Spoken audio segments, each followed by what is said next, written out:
So we are starting our class. So this is our 12th lecture.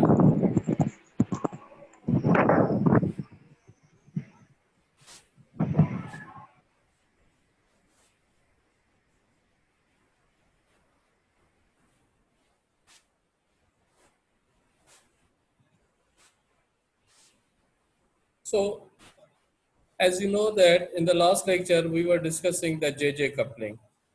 And what we have seen that in the JJ coupling, basically the electron is bound with the nucleus. When the electron is bound with the nucleus, it has a when the electron is bound with the nucleus, it has two forces. One is the electrostatic forces, and other interaction is the spin orbit interaction.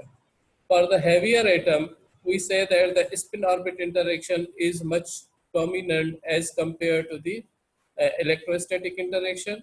So as a resultant, in those atoms in which the electrostatic interaction is weaker, where we apply the JJ coupling, and in those systems, those atoms in which the electrostatic interaction is dominant and which is usually dominant in the low Z value atoms in which the LS coupling is dominant.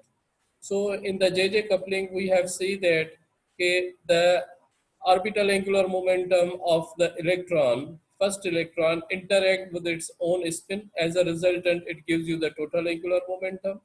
Similarly, the orbital angular momentum of the second electron interact with its own spin. As a resultant, it gives you its a total angular momentum.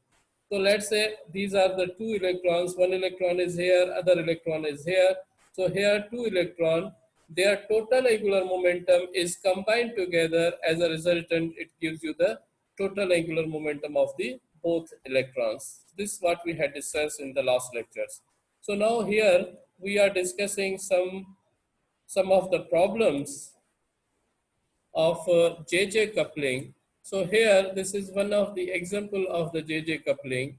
So in this JJ coupling here, if we look here, this is the atom whose electronic configuration is 4d9-5p.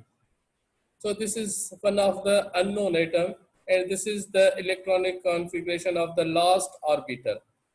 So we have to look at the JJ coupling of this atom. So in this atom, we see that 4d9 and 5p, this is the d orbital. For the d orbital, L is equal to 2.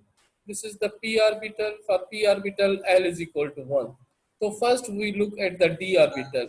So here L1 is equal to 2. So L2 is equal to 1. So as a resultant,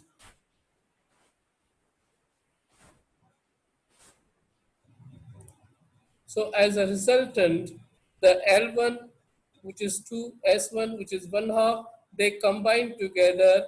As a resultant, this gives you the total angular momentum of the first electron, which is equal to L1 plus minus S1. So this L1 plus minus S1 gives you the J1, which is equal to 2 plus minus 1 by 2. And its combination gives you, when we add up, it gives you the 5 by 2. When we subtract, it gives you the 3 by 2. So the J1 value, the possible values of the J1 is 3 by 2 and 5 by 2. Similarly, for the second electron, in the second electron, which is the p electron, so here in the p electron, L2 is equal to 1 because p orbital L is equal to 1. And its spin is 1 half. So when this combined together to give you the total angular momentum of the second electron, which is equal to 1 plus minus 1 by 2, is equal to, when we add up these two, it gives you the 3 by 2. When we subtract, it gives you the 1 by 2 here. So as a resultant, J2 is equal to 1 by 2 and 3 by 2. So now here,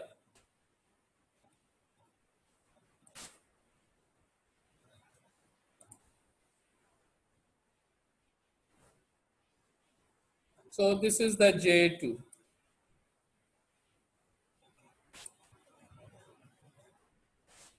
Just a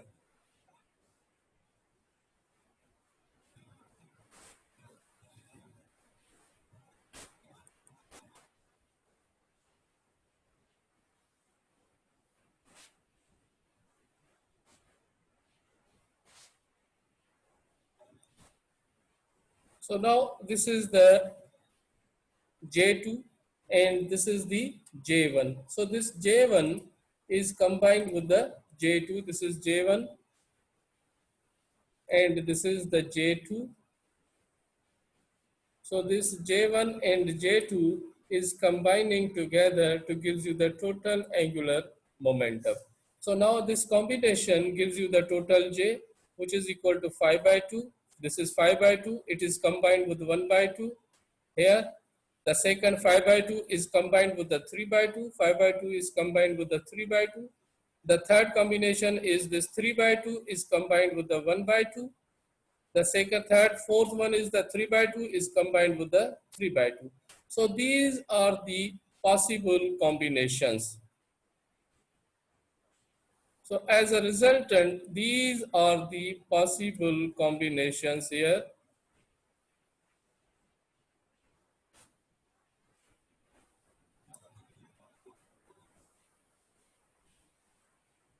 These are the possible combination. I just insert the block over there. So it gives you the possible combination here.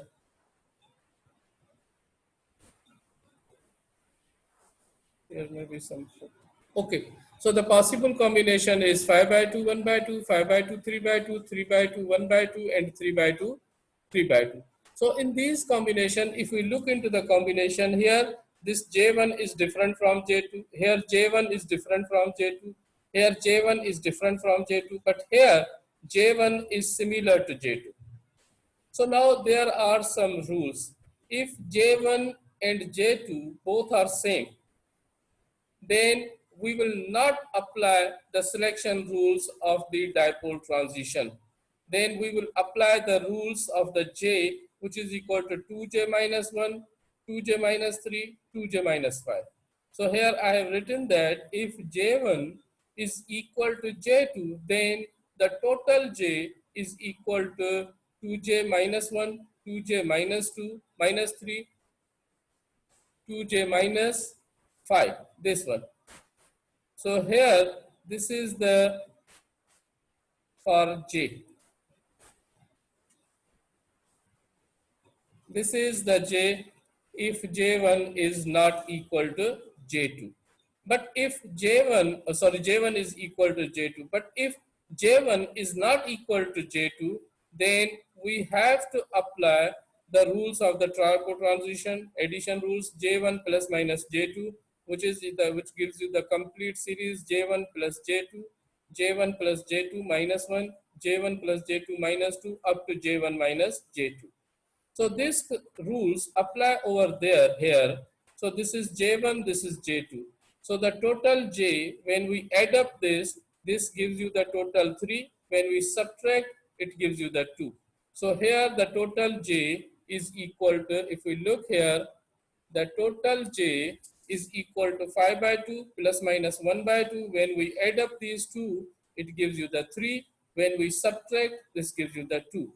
Again, 5 by 2 combined with the 3 by 2, it gives you the total J, which is equal to this 5 by 2 plus minus 3 by 2. It gives you the maximum value is equal to 4 because 5 plus 3 is equal to 8. 8 divided by 2 gives you 4. 5 minus 3 gives you 2. 2 divided by 2 gives you 1. So the series varies from 4 to 1. So the total J values is equal to 4, 3, 2, and 1.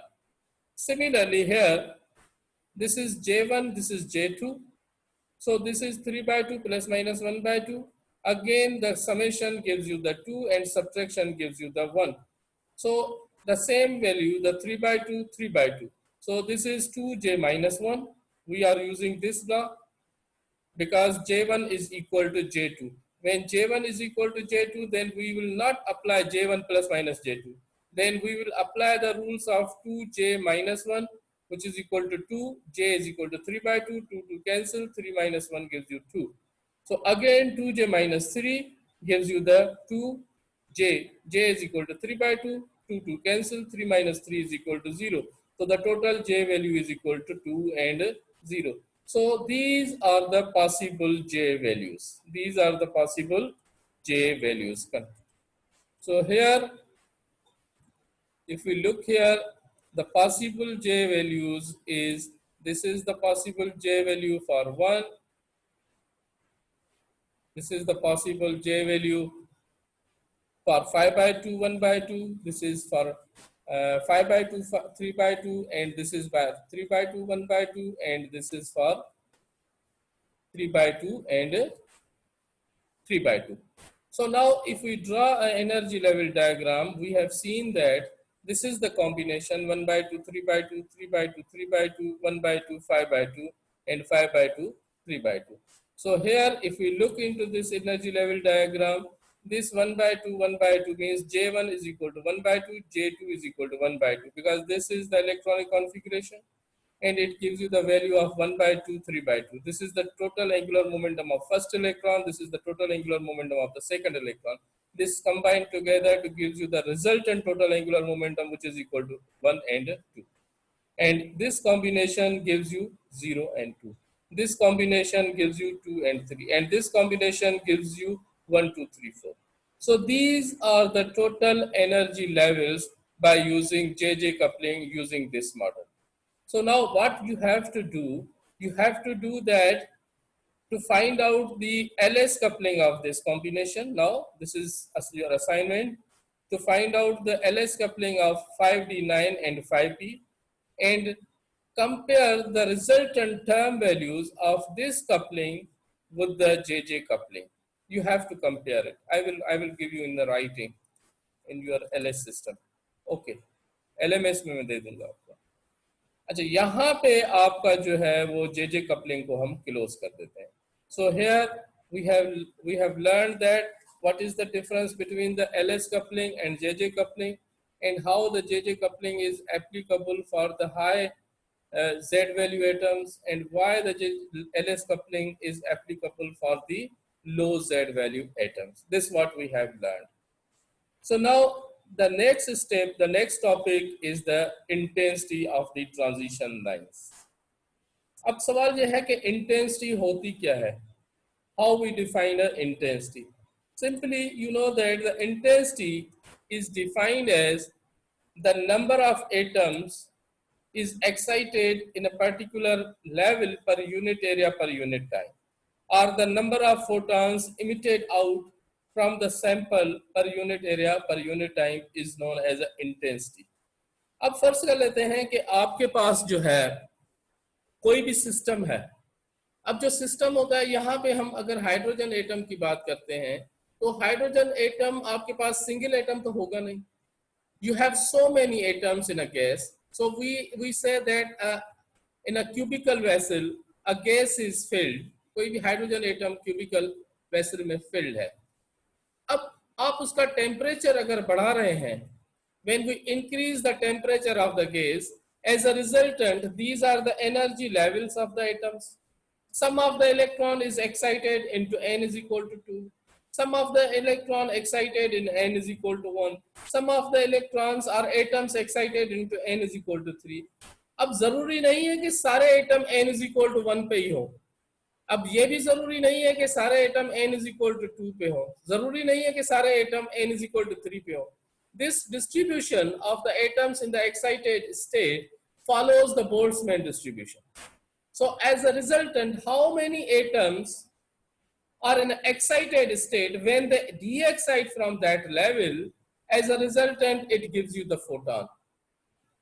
It means if we say that 1 million of photon is received whose wavelength is, let's say, 500 angstrom, इसका मतलब ये है कि 500 of the 1 million of the atoms is that in that particular excited state. That's why they gives you the photon of that particular state. तो यहाँ पे आपका जो ये जो डिस्ट्रीब्यूशन है ये कंप्लीटली स्टैटिस्टिकल है.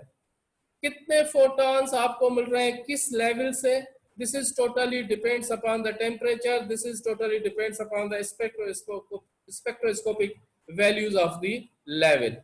अब यहाँ पे अगर आप ये देखें, ये हमने हाइड्रोजन एटम की बात की थी. अब हाइड्रोजन एटम में हमने कैलकुलेट किया था कि आपके पास कुछ लेवल्स हैं. ये देखें आपके पास, if you look here, this is the level of the hydrogen atom just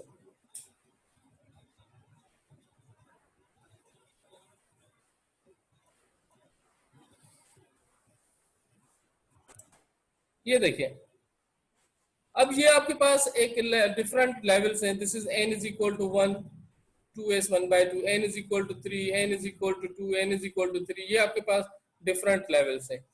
अब ये जो लेवल सारे जो हमने डिस्कस किए थे, ये जो लेवल डिस्कस किए थे, ये हमने एक एटम पे किए थे। These are the levels of a single atom. लेकिन एक्चुअल प्रैक्टिस में आपके पास एक एटम तो नहीं होगा ना, there is a millions of the atom.